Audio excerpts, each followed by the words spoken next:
Hello. In this video, what we're going to be doing is using what we've learned about Georgia O'Keeffe's art to come up with our own designs. And the first step is to create some of your own design ideas in your sketchbook. So what I've done is I've split one page into 4 parts. I didn't bother using a ruler in the spirit of Georgia O'Keeffe. I've used some curvy, wavy lines instead. All I did was I folded a page in towards the middle and then drew a line down, and I more or less guessed where the middle was going across. Okay, so we're going to be using this word composition, and composition just means coming up with your own designs and drawing lines in different ways and seeing where you want to put different shapes, basically. So that's what we're going to be looking at. And in order to do that, we're going to use Georgia O'Keeffe's art as inspiration. Here, some of them are close-ups. We've got examples of photographs of real flowers there that we've used in the past, and more of Georgia O'Keeffe's. Oh, I'm going to leave out that one because it's school. You can also use your viewfinder, if you've got one, to choose just certain sections. So I'm going to start by doing that then. So all I'm going to do is look at some of Georgia O'Keeffe's art then and choose certain sections. I might choose the viewfinder, but if the viewfinder's a bit small, you could draw a box around a certain section if you want to. But if you're sharing with someone else, probably better if you don't draw on it. I like this bit here. I like that bit too. What I'm trying to do is I'm coming up with 4 different designs, and then I'll choose the elements, the bits that I want to use from each one. So I like that bit there first. And when we're sketching, we hold the pencil a bit further down. We don't press too hard. This is your normal 2B sketching pencil. This is your normal sketchbook as well, with that slightly thicker, better quality paper in it. And yeah, so I like that. I'm going to try and restrict myself to no more than, say, I don't know, about 10 lines, 15 at a push, I'd say. So I like that bit from there. I'm then going to look at other pictures. There's part of the tulip one. I like some of these wavy lines here. I think I might try and include some of those. So maybe in the background or at the side. Yeah, maybe at the side, yeah.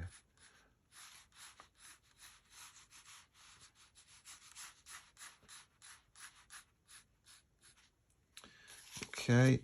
Now you might just choose bits of one picture. You might choose bits of 2 pictures or bits of lots of pictures.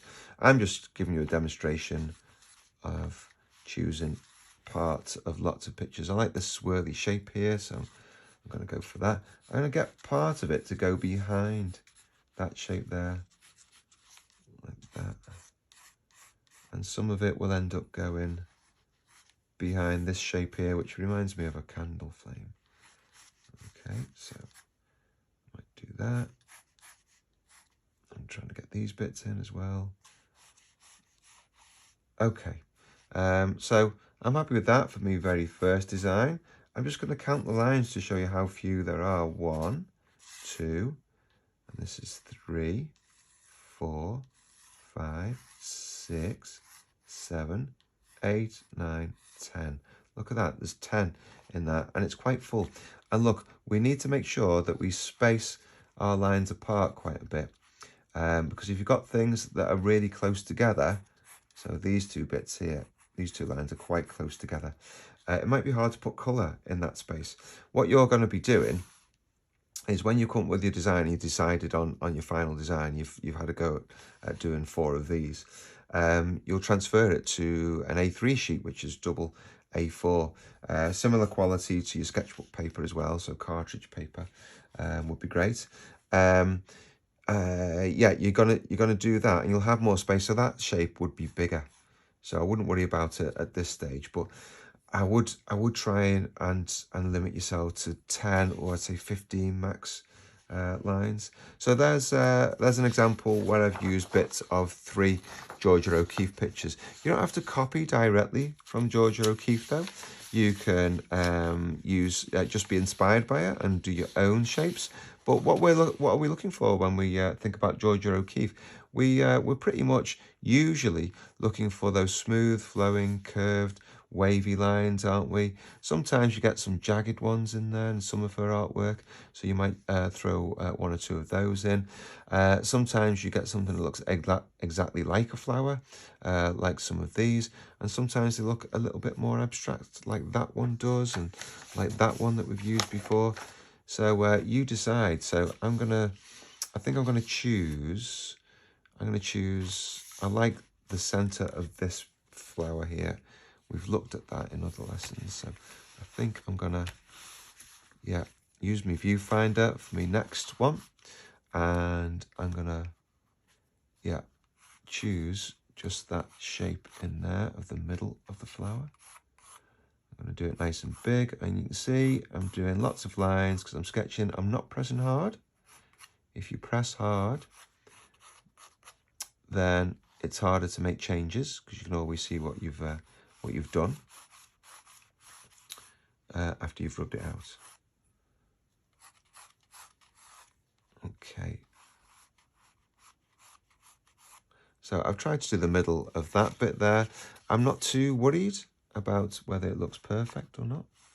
And look, something else you should always try and do is have lines that go to all four sides of the box. Okay, so I've got lines that go off on the left side. There's one going off on the left. There's 1, 2 going off at the top there. There's 1, 2 going off at the right side. And look, I've got 1, 2, 3, 4, 5, 6, 7 coming down to the bottom here.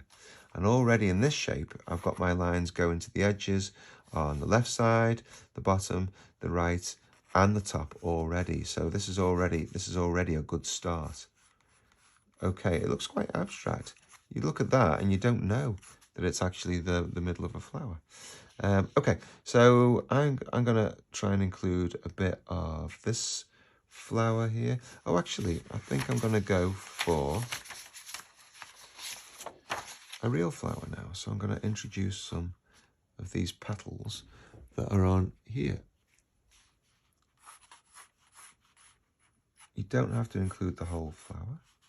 I'll include just the edge of the center of the flower there. And if you remember, we've learned how to make one petal look like it's in front of the other. We've done that before. So I'm basically trying to just do some of that again. So I'm going to have separate petals. Some might go behind other shapes that are there. And I'll put a petal in between. I'll let that one go behind.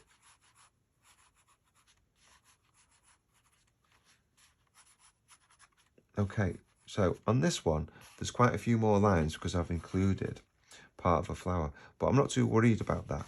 When I draw it out bigger, if I choose to draw it out bigger as part of my final design, we'll see how big it is then and if there's enough space to add more detail. Right, I like the center of the rose there, that kind of curling, swirling shape. So I'm gonna add kind of like a spiral that kind of disappears behind there. Right, happy with that one. And then I would move on and do 2 more, and always inspired by what I have in front of me, real flowers, and of course the work of Georgia O'Keeffe. Okay, so your next step then, let's say you've got all 4 of those done. Your next step would be to transfer either your whole favorite design to a sheet of A3 paper, like this, or you might decide, actually I like this bit from this design here. I like that bit from this design. I like that bit. You might decide that you choose different bits of each one and add it on. Okay, so that would be your next step. Now I started one earlier, and as you can see, I've chosen different bits from different Georgia O'Keeffe pictures so far and some of my own ideas. I've tried to keep it simple. So you can see this shape, can't you? You can see it there, and you can see it going the other way there. I've used that shape there, but I just changed the colour of it. This shape, I put it up there to kind of make a new shape there. And then some other kind of swirls and things like that I've taken from this painting. Also, those types of shapes that you have in this painting as well. So I've taken different bits from Georgia O'Keeffe paintings so far in mine. I think I would like to add some petals though, and perhaps a kind of spiral design. But it's already quite busy. I've made sure I've got lines that go off at the bottom, lines that go off at the sides there, and lines that go off at the top there. So we're not leaving any large areas with nothing in it. If you look at it, that shape there, if I was going to colour that in, it would be this shape, wouldn't it? All around here. It's not, I'm going to put one colour across that whole top bit there. Okay, so I would like to change some parts of my design, and that's fine as you're working. You might change your mind as you're going along. So I'm going to do that. I'm going to rub out some of my lines over here, create a bit of space for myself. I'm going to try and add a few petals. So I'm going to do the edge like I did in one of my designs there. I'm going to take that bit from here, this bit here, from this design. Maybe I can add part of a spiral. You know what? I can add part of that spiral to that shape up there. So I'll just get the spiral out. There it is. So I'm going to add part of that spiral into this shape. I'm going to turn it into a kind of a spiral.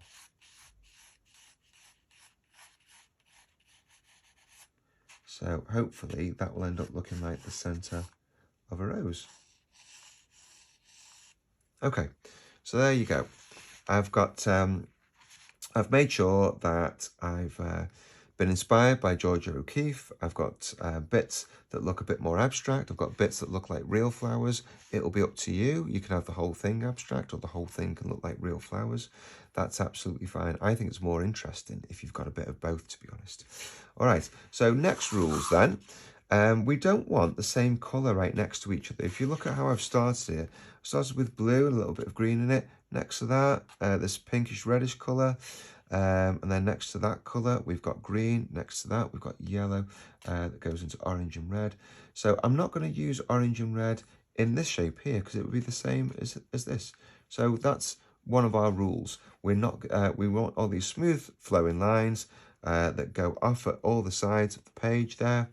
We want to be inspired by Georgia O'Keeffe and by the photographs of nature. But also we don't want to put the two of the same colour right next to each other. Even similar. So if you've got a dark blue and a light blue, don't put the dark blue right next to the light blue. Just choose a completely different colour. All right, so this is where, once you've decided on your final design, this is where you start to use all the skills that we've been learning. So it's mostly using graded tones, isn't it? So we talked about starting off with the mid-tone, that light blue there, you can see. Then we've gone dark at the edges, pressed harder. We've used a rubber to add highlights in the middle. We've done examples where we use two colours. We use two cool colours together, blue and green in that one, and a highlight with the rubber. You can see here, I've done the same thing here, blue and green. Here I've got dark green and light green. Here I've used a bit of black to add a little bit of shadow. That's something we also worked on, wasn't it, when we did that one? Black adds a little bit of shadow there. And here I've used warm colours. I've used red, orange and yellow. I'm going to start by filling in this shape here, and I'll do a little bit on the leaves there. So what colour can I use? Well, I'm not going to use yellow and red. I'm not going to use green. I'm not going to use pink. So what colour does that leave me with that I could use there that's not something really dark? I'm going to go for purple. So I'm going to start off by doing a hard edge around the edge of it a little bit. We're trying to get rid of the pencil here. We don't want the pencil showing through when we've finished. So if you've pressed hard, then you shouldn't have, should you? You should have been just sketching and pressing nice and lightly. So there you go. Now I know pretty much what shape I'm doing. I could outline the whole shape if I wanted to, like that. Not really necessary, but now I know that this is going to start with a purple underneath. So you can use it on its side, can't you? I've just got to, if you're going to use it on its side, move away the pictures that are underneath. Have it on a flat surface. Okay, so you can cover larger areas when you use it on its side. If you remember, we've looked at this technique in other videos where we're using a graded tone. So we start with the mid-tone, which is neither light nor dark, and then you smudge with your finger to ensure you've covered that whole area, and then you start to make it look a bit more interesting. How do we do that? Well, we press darker in some areas. Easier to do it if you just start at the edge. Choose one edge, start darker. Yeah, and you can see it looks a little bit scribbly what I'm doing. As soon as I blow the chalk dust away, start to blend it in, it starts to look a bit more interesting. And we've talked about before about how you can, if you want to try and add a bit of shadow to make it look like one shape is behind the other, you do a black line, not all the way around the shape, just part of the shape, and blend it, smudge it in a little bit, add a bit more black to it, pressing a bit lightly. There we go. All right, so that helps to create a little bit of shadow now. And then if you want to create highlights in it, which I think is really effective, especially in that ball shape there, I'm going to gently go around in circles with my rubber. And then I'm going to add a highlight on this side here. In that one, we've done the highlight in the middle, but in this one, I want the highlight at the side. You decide where you're putting it. And look, it looks like I'm scribbling with a rubber, but blow the rubber away. Start to press a bit more lightly with it, and it'll blend in. If it hasn't blended in, use your finger, smudge a little bit. If the highlight isn't strong enough, press harder with your rubber, and rub out more of it. Okay, so that's not bad, happy with that. I'm just going to quickly go over how we did the leaves before. So here I'm going to combine, so that was one colour apart from black for the shadow. Here I'm going to combine two primary colours together. So yellow mid-tone, smudge it, or the lighter tone in this case. And then I'm going to put blue over the top. And we did it, didn't we? If you remember, we did it by just doing lines like that. Makes it look like a leaf, a petal. And you could smudge it upwards towards the yellow. And there you go. You will have something that looks like it's blended from blue to yellow. If you've smudged some of it away, go back in and press a bit harder, just at the beginning. There you go. Okay, so those two examples there. We've got one with a single colour, we've got one with two colours there, of course. Always with a mid-tone at the start, and then pressing harder at the edges, maybe adding a little bit of shadow, and then rubbing away with your rubber. And remember, we don't have two of the same colours next to each other, do we? Okay, and so I just carry on adding more and more colour, and once I've finished, I'd look at it and think, right, what needs to change? Which bits need to get darker? Which bits needs a bit lighter? Okay, so when you've covered it all, that doesn't mean that you're finished. It means that it's full of colour, and that's brilliant.